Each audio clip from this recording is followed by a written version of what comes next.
Bonjour à tous, on révise ensemble pour le baccalauréat. Dans cette vidéo, aujourd'hui, on va travailler ensemble les notions de lecture graphique que l'on peut rencontrer au baccalauréat. Donc la lecture d'un nombre dérivé, calculer un nombre dérivé, également tout ce qui est notion d'équation tangente, faire le lien entre le signe d'une fonction et le signe et les variations de sa primitive. Donc voilà, tout ça dans cette vidéo. C'est parti, vous avez l'énoncé qui est là, le graphique. Let's go pour la première question. Pour cette première question, ici, on souhaite déterminer l'équation réduite de la droite T. Et donc, d'après l'énoncé, les points A de coordonnées -3, -2 et les points B de coordonnées -2, -4 appartiennent ici à la droite T. Donc, en fait, on nous demande de calculer ici la droite AB. Donc, pour déterminer une équation d'une droite, eh bien, c'est de la forme y égale à mx plus p. Donc, la première étape, c'est de calculer m, qu'on appelle le coefficient directeur. Dans certaines situations, vous allez pouvoir dire qu'une équation de droite, ça s'écrit y égale à ax plus b. C'est la même chose, c'est simplement, on a changé les lettres. Donc moi, je travaille avec y égale à mx plus p, mais vous auriez pu également faire y égale à x plus b. C'est pareil. Ici, on va calculer le coefficient directeur m. Dans cette situation, ici, le coefficient directeur s'appelle a. Donc, de manière générale, un coefficient directeur, eh bien, c'est la différence des ordonnées sur la différence des abscisses. On sait que notre droite T passe par les points A et B. Donc, si on cherche le coefficient directeur petit m, eh bien, on écrit YB moins YA sur XB moins XA. Alors, vous pouvez, c'est important, on recommence toujours par les Y, on finit toujours par les X, d'accord? Vous auriez pu faire le même calcul comme ça, regardez. M égale, c'est la même chose si vous faites YA moins YB sur XA moins XB. Vous allez obtenir le même résultat. Donc, vous faites soit ce calcul-là, ou soit celui-ci, mais c'est important de commencer par les Y.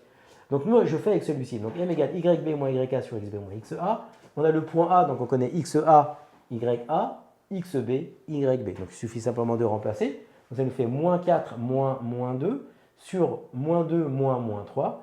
Ensuite, ça fait moins 4 plus 2 au numérateur et moins 2 plus 3 au dénominateur. Et donc, au numérateur, il va nous rester moins 2 et au dénominateur, il va nous rester 1. Donc, m est égal à moins 2. Donc, le coefficient directeur de notre tangente, ici, c'est moins 2. Ça veut dire qu'on a trouvé la valeur de m ici. Donc, y va s'écrire moins 2x plus p. Donc, ça, c'est la première étape. Maintenant, la deuxième étape, c'est de trouver p. Et p, c'est ce qu'on appelle l'ordonnée à l'origine. Donc, pour calculer l'ordonnée à l'origine, il suffit de prendre un point qui appartient à la droite, t. Donc, nous, on va travailler avec le point A. Mais vous auriez pu faire le même calcul en prenant les coordonnées du point B. Donc, comme notre droite s'écrit y égale à moins 2x plus p, eh bien ici, on va dire que YA est égal à moins 2XA plus P. Parce qu'on a travaillé avec le point A. Si vous aviez travaillé avec le point B, vous alliez écrire YB égale moins 2XB plus P. Vous obtiendrez à la fin la même valeur de P. Donc nous, on a fait avec le point A. Donc YA, eh bien c'est tout simplement ici moins 2, donc on a mis ici moins 2, égale moins 2 fois le XA. XA ici, c'est moins 3, donc ça nous fait moins 2 fois moins 3 plus P. Donc, c'est une équation pour trouver la valeur de P. Donc, en fait, ici, donc moins 2, ça ne bouge pas, égale moins 2 fois moins 3, ça nous fait 6. 6 plus P. Donc là, on a une équation. Donc, on va passer le 6 qui était à droite, on va le mettre à gauche. Donc, ça va changer le signe. Ça fait moins 2 moins 6 égale à P. Et donc, finalement, moins 8 égale P. Et donc, notre équation de droite T que nous cherchons, qui correspond ici à la droite AB, l'équation de la droite AB, eh bien, c'est tout simplement y est égal à moins 2x moins 8. Donc, on passe à la deuxième question. Pour cette deuxième question, on souhaite déduire la valeur de h' de moins 2. Or, de manière générale, h' de moins 2 est un nombre dérivé et il correspond géométriquement au coefficient directeur de la tangente à la courbe CF, donc ici à la courbe CH, au point d'abscisse moins 2. Donc, c'est pour ça que nous avons écrit ici que h' de moins 2 correspond au coefficient directeur de la tangente à la courbe CH au point d'abscisse à moins 2. Or, d'après la question numéro 1, on a déterminé l'équation de la tangente T qui était y est égal à moins 2x moins 8. Et donc h', ça correspond au coefficient directeur de la tangente. Or ici, le coefficient directeur, c'est moins 2. Donc c'est pour cette raison ici que nous avons h' de moins 2 est égal à moins 2. On passe à la question suivante. Pour cette troisième question, on souhaite déterminer les coordonnées des points d'intersection de la droite T avec chacun des axes du repère. Donc en fait ici, dans un premier temps, on va traiter ici l'intersection de la droite T avec l'axe des abscisses. Donc là, j'ai fait approximativement la représentation graphique de notre tangente ici en bleu T, comme nous avons notre repère, OIJ. Et donc si on cherche le point d'intersection de la droite avec l'axe des abscisses, en fait on cherche ce point ici, qu'on va appeler ici par exemple M. On va l'appeler M. Donc c'est le point M qu'on cherche. Mais le point M, on sait qu'il est obligatoirement, comme il est sur l'axe des abscisses, eh bien on a obligatoirement son ordonnée qui est nulle. Donc le point M, eh bien qu'on cherche, en fait, si vous voulez, le point M qu'on cherche, c'est un XM que je ne connais pas, mais je sais que son ordonnée, c'est forcément 0. Et donc ici, pour trouver le XM, il me suffit de résoudre l'équation, eh bien, moins 2x moins 8 est égal à 0. Il faut que l'équation eh bien, soit égale à 0. Donc comme notre équation de droite, c'est y égale à moins 2x moins 8, ben, vous avez vu là, le y qui est ici, c'est 0. Donc là, je l'ai remplacé par 0. D'accord? Donc ça nous fait moins 2x moins 8 est égal à 0. Et je vais résoudre cette équation-là, et ça me donnera l'abscisse du point M. Donc ça nous fait ici moins 2x moins égale 8, puisque le moins 8 va passer de l'autre côté, donc ça nous fait 8. Et ensuite, je divise par moins 2, donc ça fait 8 divisé par moins 2. Donc x est égal à moins 4. Et donc, le point M qu'on cherche, eh ben, ses coordonnées, ce sont ici moins 4 et 0. Donc ça, c'est l'intersection de la droite T avec l'axe des abscisses. On va faire maintenant, tout de suite, l'intersection avec l'axe des ordonnées. Dans cette partie, on cherche maintenant les coordonnées du point d'intersection entre la droite T et l'axe des ordonnées. Donc ici, on a représenté la fonction ici, donc notre droite T, donc le repère demandé. Donc on avait vu précédemment, ici, c'est le point d'intersection avec l'axe des abscisses. Maintenant, on cherche les coordonnées du point d'intersection avec l'axe des ordonnées. Donc en fait, on cherche ce point qui est ici.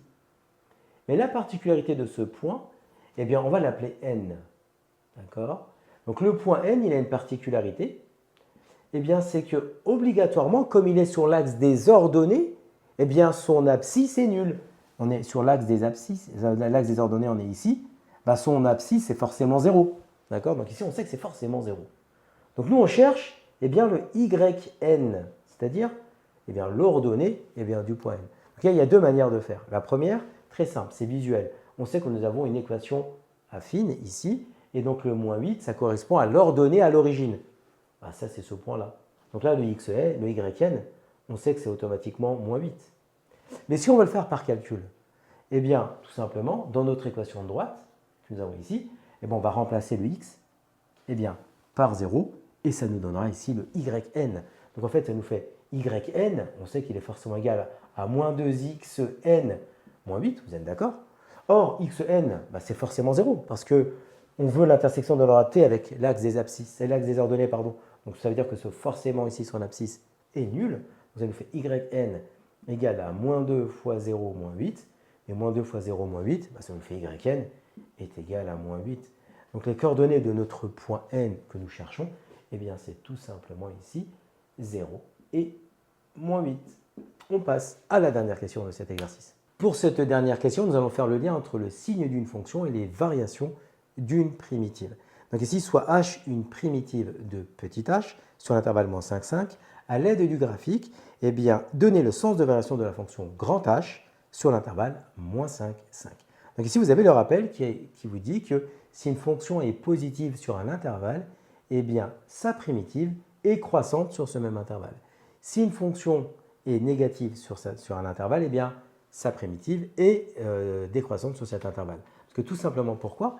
Parce que nous savons que si nous faisons grand H prime, donc grand H, c'est une primitive de petit h. Si on fait grand H prime de x, eh bien ça doit être égal à h de x. Donc si on veut avoir les variations de grand H, il suffit d'avoir en fait le signe de grand H prime. Ça revient à faire le signe de petit h. Donc comme on a dit dans le rappel, si la fonction elle est positive sur un intervalle, eh bien la primitive sera croissante sur ce même intervalle. Et si une fonction est négative sur un intervalle, eh bien la primitive sera décroissante sur cet intervalle. Donc en fait ici, ça consiste tout simplement, dans un premier temps, eh bien, à faire le signe de la fonction h.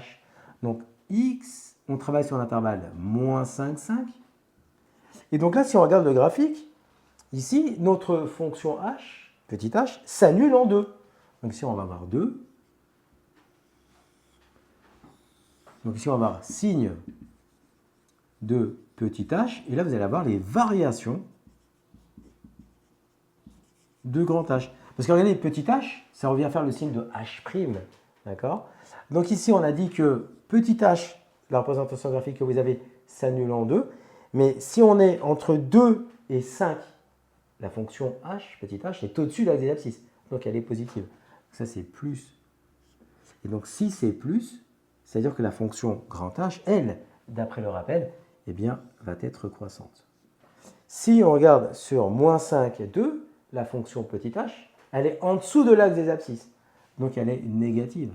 Et donc ça induit automatiquement que pour les variations de grand H, eh bien, la fonction est décroissante. Donc ça permet ici, cet exercice, de faire le lien entre les lectures graphiques demandées souvent au baccalauréat avec les nombres dérivés et la lecture graphique avec les notions de primitives. Donc retravaillez bien ce type de vidéo. Comme tu as kiffé la vidéo et que tu veux des bonnes notes en maths, alors tu mets un pouce bleu, tu t'abonnes à notre chaîne, tu poses un commentaire, on y répond sans problème. Ensuite, on t'embarque avec nous sur g20enmaths.com, des exercices corrigés, des détails de ouf avec ça. Plus d'excuses pour pas avoir de bonnes notes en maths. Et bien sûr, rendez-vous sur nos réseaux sociaux.